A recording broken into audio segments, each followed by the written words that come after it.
Peut-être la fin d'un cycle, c'est le titre à la une du site de Corse Matin. Alain Ferrandi, membre du commando Irignac, sera fixé aujourd'hui sur son aménagement de peine. L'homme est en prison depuis 24 ans, condamné pour l'assassinat du préfet.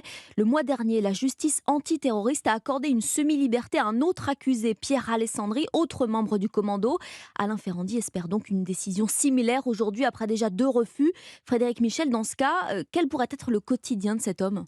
Oui, dans un premier temps, Alain Ferrandi devrait travailler la journée à l'extérieur dans une exploitation agricole et le soir, il regagnera la prison de Borgo, près de Bastia, pour y passer la nuit.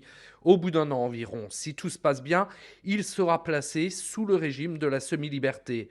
À 62 ans, Alain Ferrandi, qui a passé 24 années en prison pour l'assassinat du préfet Claude Érignac, n'est pas à sa première demande d'aménagement de peine. Les deux premières ont été rejetées par la justice. La décision du tribunal d'application des peines antiterroristes sera particulièrement scrutée alors que demain à Paris, après 4 mois de brouille, les élus corses et le ministre de l'Intérieur, Gérald Darmanin, doivent reprendre leur cycle de réunions de travail sur l'avenir institutionnel de l'île. La réponse judiciaire favorable à Pierre Alessandri il y a un mois avait permis l'apaisement. Celle d'Alain Ferrandi pourrait faciliter le dialogue. Frédéric Michel, correspondante d'Europe 1 dans le sud-est de la France.